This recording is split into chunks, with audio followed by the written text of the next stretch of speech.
My name is Emma. I'm 24. I used to dream big, believe that if I worked hard enough, I'd make my mark in Silicon Valley. That one day, I'd call my mom and tell her all about this shining city. But now, I'm nothing more than a shadow, dragging itself through the streets of LA, in torn shoes, dusty hair, and clutching a broken laptop to my chest like the last talisman I've got left.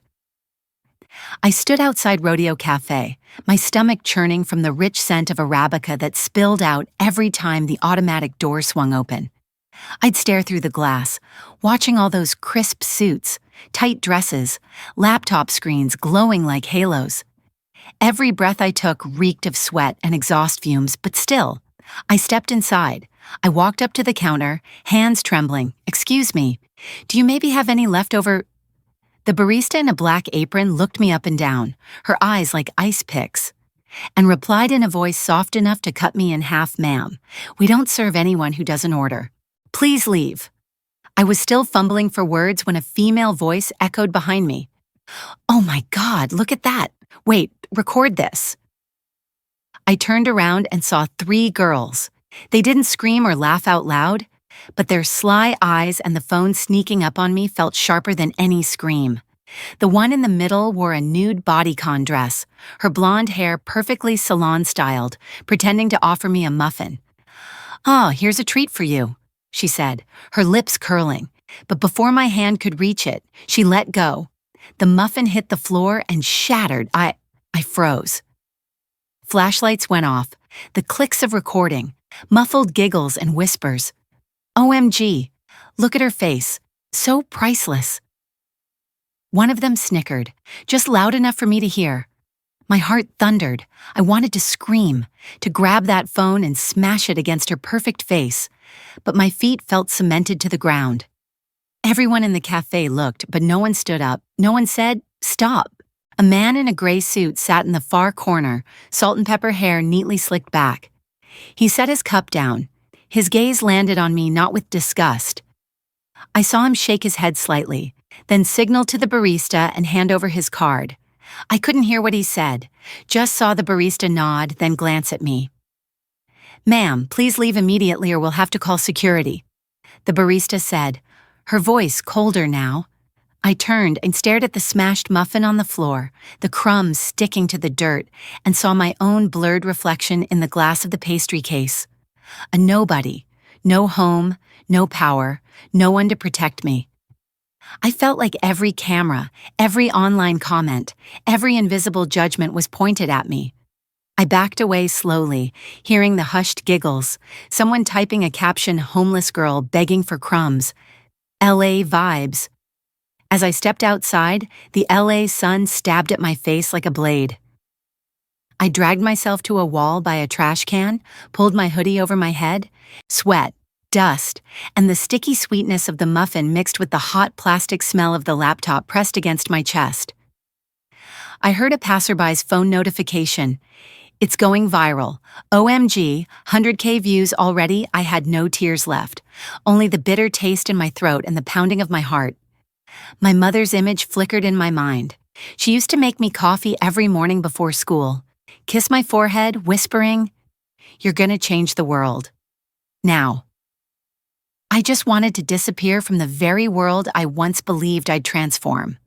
I looked at my broken laptop, its case scratched, the Apple logo almost gone. Inside, I still kept a few lines of code. I hugged it tighter, like a starving child, and whispered to myself, "How did I fall this far? Do I have any worth left but in the chaos?"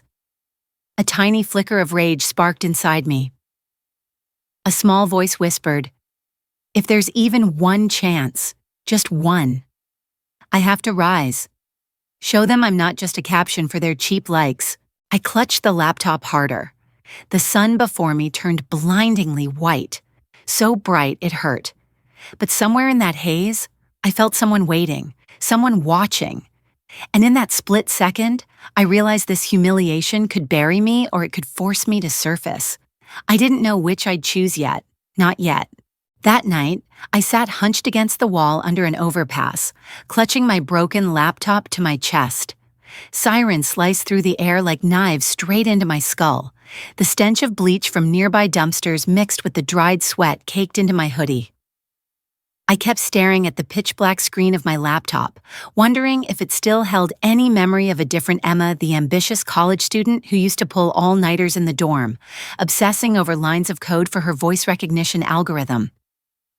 There was a time my professor singled me out in front of the whole class. This girl is going to make Silicon Valley bow down one day.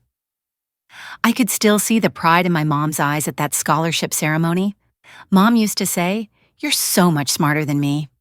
You'll eat good food, wear pretty clothes, sit in a nice cool office on Oranziasiad and never have to pull night shifts at a laundromat." I promised her, and then I lost everything. The person I loved, Sean, a finance major with movie star looks and a hypnotic voice. I thought he loved my mind, my passion for code. But the truth? He and my best friend, Rachel, were only after the savings account my mom had left me. They tricked me into signing papers to drain the entire account, then kicked me out overnight. I pounded on Rachel's dorm door, hoping she'd open it, but she just gave me a little smirk and slammed it shut like sealing off the last exit of my life. I thought about calling the cops, but they had already wiped all the evidence. Mom had died less than a year before. I had no one. I wandered the streets of LA. At first, I believed it would only take a few weeks. I'd land a job, get back up, but weeks turned into months. And what was left, a broken laptop, a few mud-stained clothes, and a shattered promise to my mother. And now, after that humiliating viral video, I had officially become the nation's favorite punchline. I heard the whispers from groups passing by. "Hey, isn't that the muffin girl? Ha, trending on TikTok. Look at her, thought she was a genius. Now she's just trash." I pulled my hoodie tight over my face, pretending to sleep, but every word tore my chest open. I wanted to scream, I used to be Emma. I had dreams. I once stood on stage talking about AI and how it would change the world, but that scream never left my head. I just shivered in silence. I sneaked open my laptop, praying it might power up one last time, but it only showed disk error before dying again. I broke down sobbing, not for the lost code, but for the feeling that a part of me had died again. Near midnight, I saw a shadow moving. A delivery guy set a paper bag beside me. Before I could even say anything, he was gone. I opened it. Inside was a warm sandwich and a fresh bottle of water. I looked around, but saw no one. In the dark, I felt like someone was watching. A part of me wanted to refuse it, to cling to whatever dignity I had left. But the smell of that grilled bread twisted my stomach into knots. I devoured it, tears streaming down my face and soaking into the sandwich. I couldn't remember the last time a warm sandwich even existed in my world. In that moment, I heard my mother's voice. "Eat, honey. Tomorrow we'll figure it out." I leaned my head back against the wall, eyes closed, trying to replay those nights coding under the soft yellow desk lamp, the sound of Mom washing dishes in the kitchen. The scenes flickered like an old film on loop.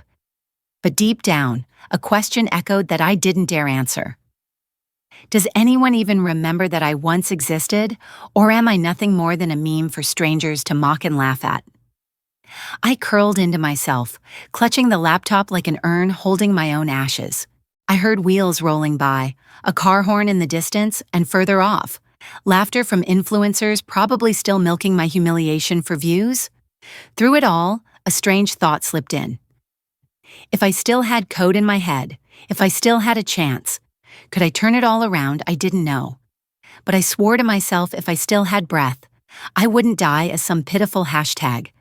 I wouldn't let my mother's memory rot in an LA gutter with me. I hugged the laptop tighter, eyes wide open, staring up at the sky even if all I saw were tangled power lines and a sickly yellow streetlight. But right then, for the first time in months, two words roared inside my mind. Stand up. The next morning, I woke up with a sharp, stabbing pain running down my spine. I had curled up on the cold cement all night, and every small shift sent jolts of agony through my back, forcing me to bite my lip to keep from moaning out loud. But maybe worse than the physical pain was the thick, dull, poisonous fog of last night's memories, still swirling around me. I clutched my laptop tight, my palms slick with sweat. It was nothing more than a dead hunk of metal now. But to me, it still breathed because somewhere inside, there were unfinished lines of code I once believed would change the world. So many nights, I asked myself, why did Sean and Rachel betray me? I used to think love and friendship were the safest shelters. Sean was always so sweet, always telling me I was smart, special. Rachel felt like the sister I never had. She helped me rehearse my first big pitch, used to knock on my door late at night with snacks and water. But then, with one forged transfer document, one fake scholarship email, all the money my mom left me was gone. I got kicked out of the dorm within a week. They both vanished like a breeze, leaving only Rachel's last message. Don't blame us. You were too naive. The first night on the streets, I thought it was just a bad dream. I still wore my Stanford hoodie, gripping my laptop, thinking maybe tomorrow my professor would call. Maybe Rachel would text. But tomorrow never came. I survived on expired bread, scraps from dumpsters behind grocery stores.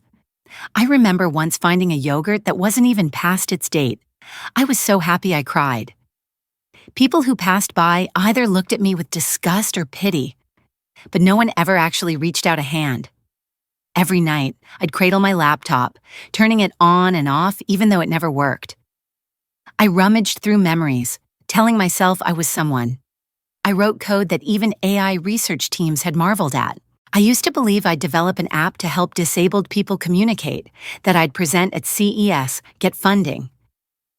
I wanted to pay off my mom's debts, buy her the fancy coffee machine she always admired in that electronics store. But everything shattered like broken glass. This morning, as I held my empty stomach, staring at sunlight slicing through a ripped billboard, a group of college students passed by. A blonde guy with a backpack paused and looked at me.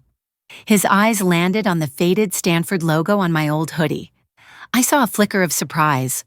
But then, he pulled his friend along, leaving me with a single, searing question. Did he recognize me? Maybe he'd heard me speak once, or did he just smirk to himself? Stanford really does produce trash now. In that moment, I started trembling. Something twisted tight in my chest. I hated pity more than anything. I'd rather they mocked me, filmed me, than give me that, "aw, poor thing. Must have been her own fault" look. I gripped my laptop, breathing hard. In my mind, I heard my mother's old mantra when she was exhausted. Anyone can fall, but not everyone chooses to get back up. I restarted the laptop again, knowing exactly what would happen. Black screen, disk error. But this time, I didn't shut it immediately. I pried it open. For the first time since losing everything, I looked deep into each component inside. I remembered every chip, every wire like peering into my own cells. I took a deep breath. My hands trembled, but I started reconnecting the hard drive, checking every screw. I dug into my pocket and pulled out a small screwdriver I'd kept since working on projects in the lab. I thought, maybe it won't work. But at least, I'm doing the one thing I know best: fixing. While I worked, I heard footsteps. A delivery worker, maybe the same one from last night, quietly placed a small paper bag next to me, then disappeared without a word. I looked inside a warm meal and a can of orange juice. I glanced up. In the corner, at a nearby cafe.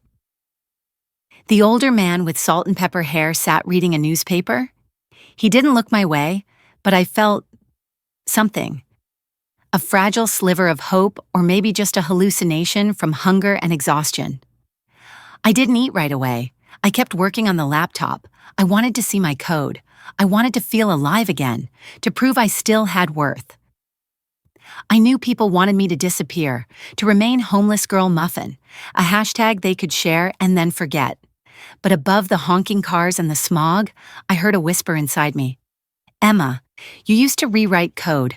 Now you need to rewrite your life. I plugged in the power cable. A tiny light blinked in the corner of the laptop. For the first time in months, the screen flickered to life. A line appeared, booting. I stopped breathing. A single tear fell onto the keyboard. I whispered, almost like a prayer. Please, just one more chance, one. All the pain, all the shame, every freezing night surged back into my heart like a jolt of electricity. And I knew from this moment on, I was no longer just that homeless girl. I was gripping my own fate again. The laptop screen lit up slowly, hesitantly, like a newborn taking its first breath. I held my breath as lines of code crawled across the display, fragmented, messy, but it was the last lifeline connecting me to the world I once loved. It was the old code for my app, the project I had once dreamed would help people with disabilities communicate more easily, the one I had hoped would win me a spot to present at CES. Now, it felt like the only raft keeping me from sinking completely. I read through each function, each line. My vision blurred with tears, but inside, a tiny ember sparked. I didn't know where it would lead me, but for the first time in so long, I felt alive. I was deep in the code when a shadow fell over me. I jolted, looking up. The salt and pepper-haired man from before this time, he was standing right in front of me, no longer hidden behind a cafe table or watching from afar. He wore a simple suit, nothing flashy, holding an old tech newspaper in one hand. His eyes landed on my laptop, then met mine, instinctively. I pulled the machine closer, shielding it like an animal protecting its last scrap of food. He didn't speak right away. Instead, he set down a steaming paper cup next to me. The smell of coffee wafted up warm, bitter, something I hadn't smelled in ages. He slowly sat beside me, moving carefully, as if afraid I might bolt. "That code, it's yours, isn't it?" he asked in a deep voice, carrying a slight accent, maybe an immigrant who'd been here for decades. I trembled, staring at him. I didn't answer. I just hugged my laptop tighter. One thought screamed in my head. How does he know? He went on. I lost my little brother. He was nonverbal. The world forgot about him. I know what it feels like, that helplessness when you want to help someone but have no tools. I opened my mouth, but no sound came out. My brother used to say, he gave a sad, small laugh, "People don't die from hunger. First they die from being forgotten." His words sliced into me. They echoed the nights when my mom would whisper, "You might not have money, but never let the world define who you are." He took out his wallet and slid a business card toward me. Robert Nolan, President, Aegis Tech Investment Fund. I froze. I knew that name from countless tech articles I used to devour as a student. He looked straight at me. No pity in his eyes, only sharp observation, expectation. "I've been watching you. That video yesterday, I know who you are. Emma." My whole body recoiled, as if I'd just been stripped naked on the sidewalk. I snapped. You've been watching me. Why I'm not your charity case." Robert raised a hand, calm and firm. "I didn't come here to give you sandwiches or coffee. I came because I saw your code, your potential. You once wanted to change the world for people without a voice. Didn't you?" His question hit me like a hammer.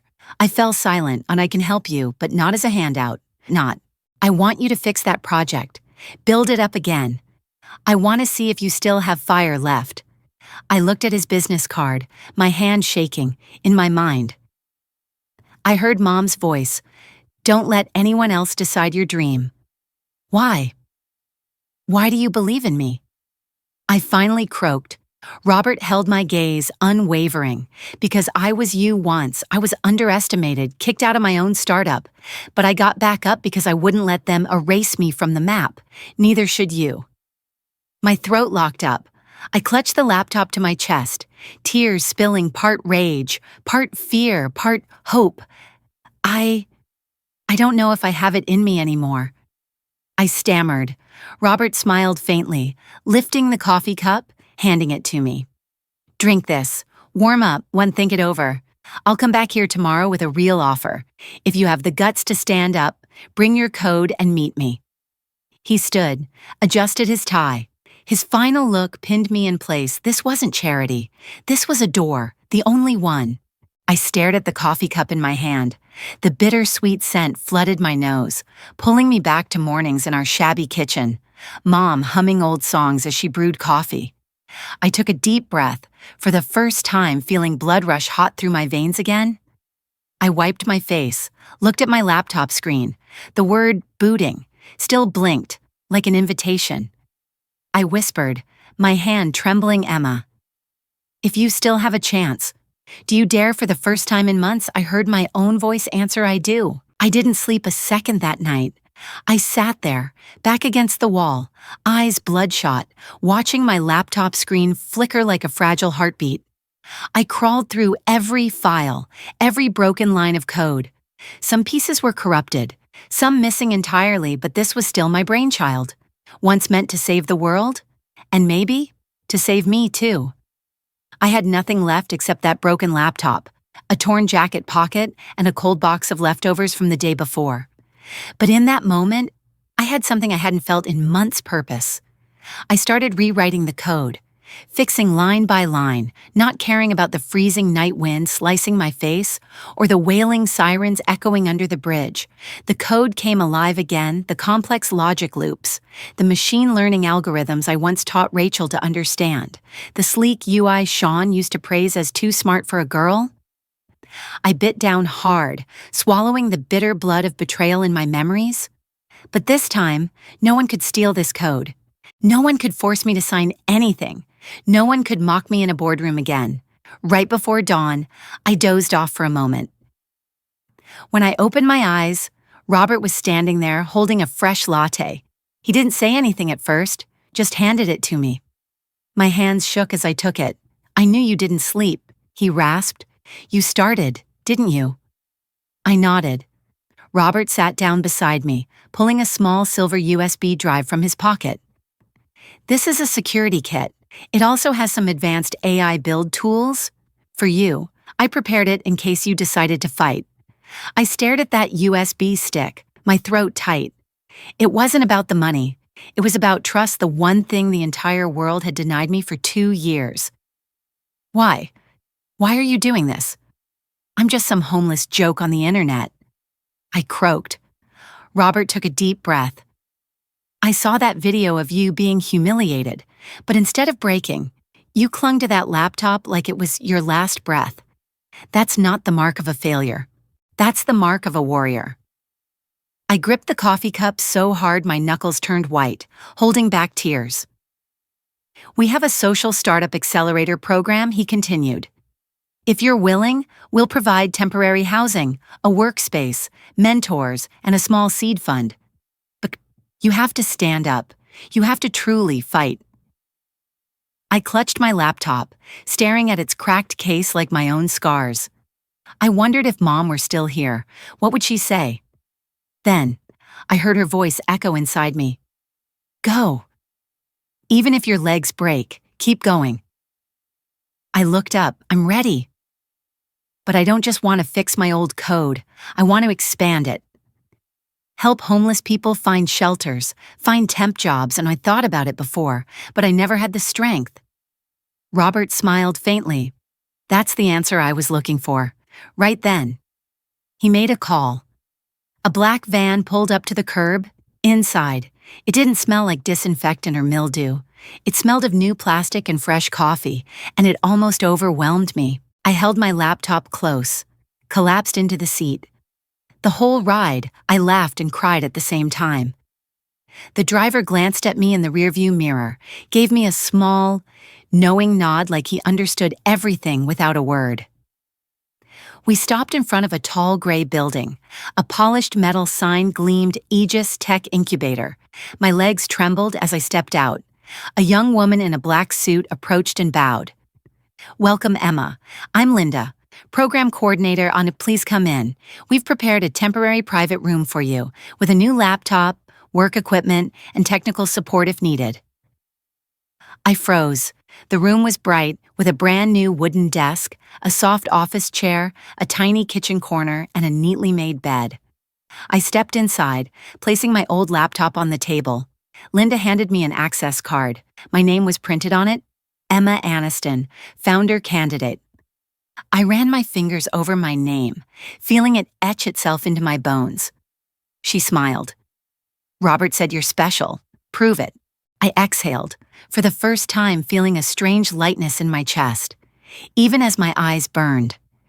I put my hand on the keyboard of the new laptop, but couldn't tear my gaze from my old one.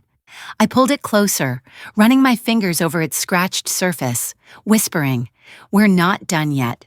We're going to show them, outside the window." LA sunlight glimmered, bouncing off my heartbeat. For the first time in what felt like forever, that light didn't feel like an enemy. 2 years flew by faster than I could have imagined. Some nights, I still jolted awake, sweat soaking my spine, convinced I was curled up on a sidewalk somewhere, hugging that broken laptop. But then I'd sit up, see the warm golden light, the tidy desk covered in sketches and fresh code, and remember I wasn't at rock bottom anymore. Today, I slipped into a sleek black dress that hugged my body, with an elegantly crossed hemline chosen by the company stylist. My hair fell in soft waves, my black patent stiletto heels clicking with every step. When I looked in the mirror, I barely recognized the girl who once crawled around LA begging for muffin crumbs. On my wrist, a small tag gleamed Emma Aniston, founder and CEO. My startup ConnectBridge had officially launched. The app now did more than help people with disabilities communicate. It also helped unhoused people find safe shelters, temporary jobs, and emergency medical support. The idea was born from those nights wandering the streets, asking myself if I had an app like this back then, would I have had to sleep under that bridge? We started small, just a few mentors and engineers from Aegis. But with a deeply human mission and solid tech foundation, we quickly caught the attention of angel investors. In the first year, we were featured in Forbes, then on countless talk shows and podcasts. Robert watched over me the entire time.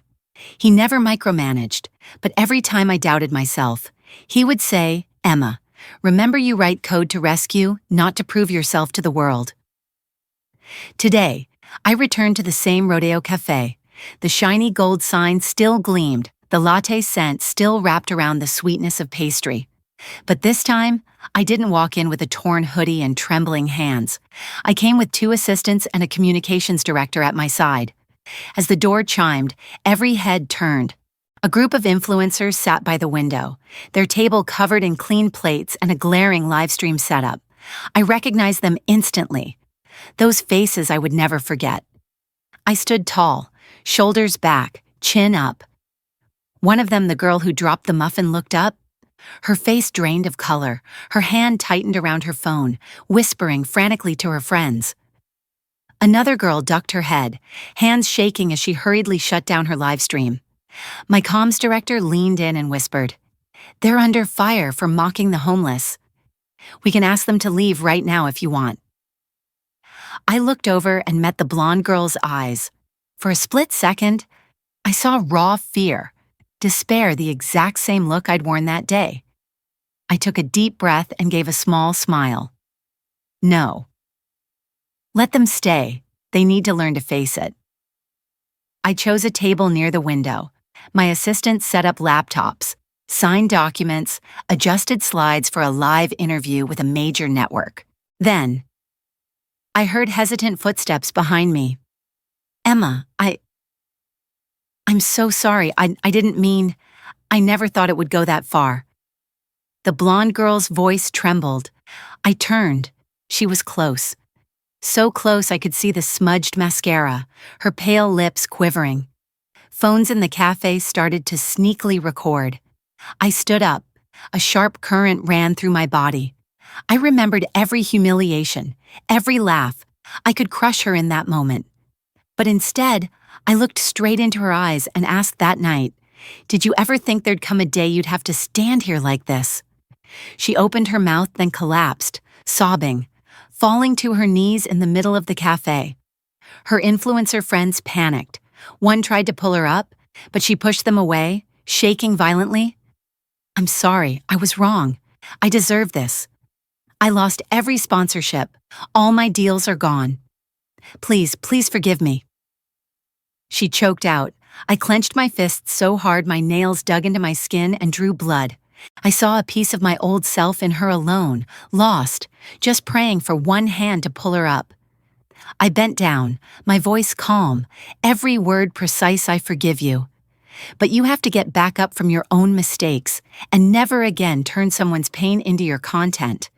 She looked up, eyes drenched, nodding over and over. I returned to my table, exhaled, my muscles slowly releasing. My comms director leaned in. Why didn't you expose her more? Emma, you could have destroyed her completely. I glanced outside, sunlight spilling over the sidewalk. I gave a small, knowing smile. Sometimes forgiveness is the sharpest blade, because they have to live with that shame for the rest of their lives. My team began setting up cameras. I smoothed my dress, took a long, steady breath. When the network host walked in, I stood, shook hands, camera flashes popping all around. In that moment, I heard my mother's voice in my head. You stood up, baby. I smiled full, fearless. For the first time in my life, I believed completely in myself. And for the first time, I wasn't afraid of anyone's gaze. After that live interview at the cafe, everything exploded faster than I could have imagined. The clip of me forgiving that influencer girl went viral within hours, flooding Twitter, TikTok, Reddit. People shared my story with hashtags like Josh Emma Aniston, and I'm from homeless Toso. Forgiveness is power. The next morning, I woke up in my new penthouse at the top of the Aegis building. Sunlight spilled across the gleaming wooden floors. I stood, pulled back the curtains, and looked out over Los Angeles sprawled beneath me. The city that once tried to swallow me whole now lay quiet, as if waiting for me to speak. My phone buzzed nonstop. Messages from investors, journalists, invitations to speak. One email stood out from a prestigious university inviting me to share my journey with their graduating seniors. I laughed at remembering the last time I left a dorm room, dragging a ripped bag and hugging my broken laptop. Too ashamed to look at anyone. But not all the messages were kind. Some were filled with jealousy, threats, insults. I read them all, smirking. I knew this world, it loves winners, but loves watching them fall even more. When I officially announced the expansion of Connect Bridge, I chose an outdoor stage right in the middle of the city where once hundreds of homeless people lined up, begging for food. This time, they were my honored guests. I wore a white suit, my hair falling naturally over my shoulders. I stepped up to the mic, gripping it tightly, my gaze sweeping across the front row, those forgotten faces, the tired eyes, the hands that had once trembled through cold nights. I used to sleep right here. I began, my voice strong, right at your feet. I cried. I wanted to end everything, but this place reminded me I am not invisible. I am not a hashtag for people to laugh at. Silence washed over the crowd. I continued today. Connect Bridge is launching Reboot Souls, a program to train homeless and disabled individuals in coding. We won't just help them find shelter. We'll help them rewrite their lives, one line of code at a time. A woman in the crowd stood, eyes red, and began clapping. Slowly, more joined in. Soon. Applause roared into the evening sky, crashing straight into my heart. In that moment, I spotted Robert in the back. He didn't push forward, didn't wave for the cameras. He just stood there, arms folded, eyes full of pride. I bowed my head slightly in his direction. No words needed. Right after the speech, I was swept into a flurry of interviews, photo shoots, and new partnership deals. But through it all, I carried the memory of that night under the bridge, hugging my laptop while laughter echoed from that cafe. A week later, back at the office, Linda, my accelerator program coordinator, walked in holding a thick folder. Emma, do you want to see this? It's a full report on the viral campaign involving those influencers. I flipped through it, seeing how their revenue had plunged over 80%, contracts canceled, followers plummeting. But one of them, the blonde girl who had knelt and sobbed, had started getting invites to join social awareness campaigns. I smiled, closed the folder. That's the price they pay. But at least someone chose to own their mistake. That's enough. Linda paused, then nodded. You really are different. Emma. I looked out at the city lights glittering like countless eyes watching me. But now? I didn't flinch. I took a deep breath, feeling the clean, cold air filling my lungs. I turned back to my laptop, typing away at a new stretch of code, in every character. I could almost hear my mother's laughter, my professor's approving nod, and my old self whispering, "We didn't die. We're alive." That night, I stepped out onto the rooftop, a cup of hot tea in my hand. The wind whipped my hair across my face. I chuckled softly, whispering to myself, "Tomorrow there will be thousands more battles." But today, I stood up. I crawled out of the mud. I turned shame into strength. I looked toward the cafe lights far in the distance, the place that once buried my dreams. Now, it was just a tiny blur in a sea of city lights. I tilted my head back, closed my eyes, and listened to my heartbeat pounding in my ears. And for the first time, I wasn't afraid of the dark.